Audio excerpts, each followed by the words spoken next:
भिंड के सुप्रसिद्ध वनखंडेश्वर मंदिर जो गौरी सरोवर के किनारे स्थित है। ऐसा बताते हैं कि यह वन में स्वयं भगवान प्रकट हुए थे, इसलिए इन्हें स्वयंभू और वनखंडेश्वर कहते हैं। वनखंडेश्वर मंदिर को भारत के पुराने मंदिर में से एक माना जाता है। इस शिव मंदिर का निर्माण 1175 ई में राजा पृथ्वीराज चौहान द्वारा कराया गया था। इस समय मंदिर का निर्माण हुआ था, उस समय यहाँ घनघोर वन जंगल हुआ करता था, इसलिए इसे वनखंडेश्वर मंदिर कहा जाता है। ऐसा बताते हैं कि राजा पृथ्वीराज चौहान जब महोबा की ओर युद्ध के लिए जा रहे थे तो रात्रि विश्राम यहीं किया था और उन्हें सपना आया कि यहाँ पर शिवलिंग है। जब सुबह देखा और सभी को पूछा तो कुछ चरवाहों ने बताया कि यह मंदिर तो है, लेकिन वन में शिवलिंग जैसी आकृति है। तो राजा ने यहाँ आकर पूजा अर्चना की और कहा कि यदि वह महोबा युद्ध जीते तो मंदिर का निर्माण कराएंगे। और राजा पृथ्वीराज चौहान महोबा युद्ध जीते। वापसी में उन्होंने 1175 में मंदिर का निर्माण कराया और अखंड ज्योत भी जलाई। जहां भिंड का सुप्रसिद्ध वनखंडेश्वर मंदिर गौरी सरोवर के किनारे स्थित है और काफी पुराना प्राचीन मंदिर है। करीब 2 वर्ष पूर्व संजीव सिंह पूर्व विधायक के द्वारा इस मंदिर का जीर्णोद्धार कराया गया था, जिसमें वियतनाम देश का पत्थर लगवाया गया है, जो मंदिर में खूबसूरती को चार चांद लगा रहा है। मंदिर में श्रावण मास के आखिरी सोमवार को दर्शन के लिए भक्तों का तांता लगा हुआ है। मान्यता है कि यहाँ आने वाले हर भक्तों की मनोकामना पूर्ण होती है। भिंड से अवधेश भदौरिया की रिपोर्ट।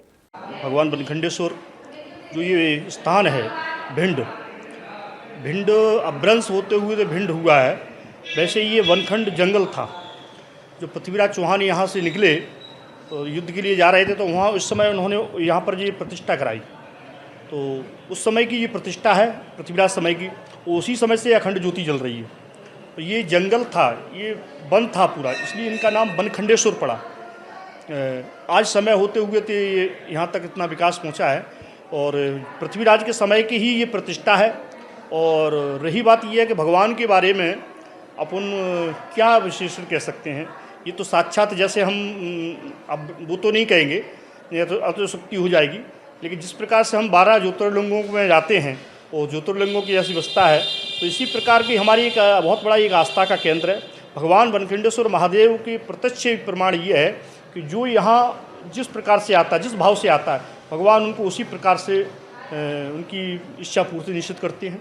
दूसरा ये हमारे यहाँ भिंड का गौरव है, क्योंकि इसी स्थान से भिंड का नाम पड़ा है।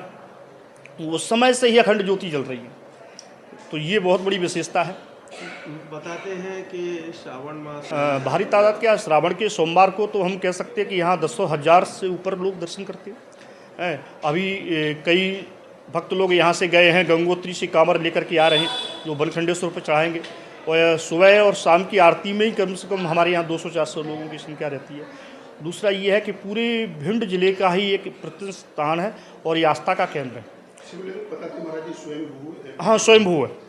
ये क्या है कि देखिए, हम ये कहें पृथ्वीराज चौहान के समय का है, तो पृथ्वीराज समय के हम लोग तो हैं नहीं उस समय के, लेकिन स्वयंभू हैं, निकले हुए हैं, उन्होंने प्रतिष्ठा यहाँ ज्योति जलाई।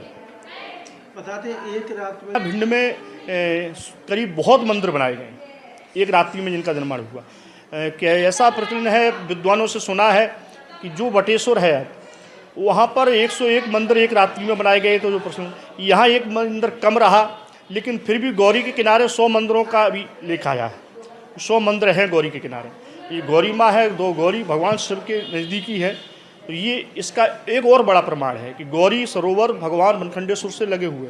अब थोड़ा सा अतिक्रमण के कारण ऐसा हो सकता है कि पास में ही बहती। और भांडव्य ऋषि की ये भूमि है, जिसे अपन भिंडी ऋषि कहते हैं। ये भांडव्य ऋषि की भूमि है और प्राचीन काल से हम कई वर्षों से आस्था से यहाँ भक्त लोग जुड़े हुए हैं, इसलिए वनखंडेश्वर की महानता को वर्णन किया जा सकता, जितनी ही महानता की जाए उतना कम। हाँ, 11वीं शताब्दी, उस समय पृथ्वीराज के काल का समय का है। लोगों के हाँ, मंदिर में आस्था है। मंदिर में जो आस्था है, जो अपनी मनोकामना लेकर के आता है और वो पूर्ण करता है कि हमको ये चाहिए, पुत्र चाहिए, धन चाहिए, जो कुछ चाहिए, बाबा उसकी पूर्ण करते हैं।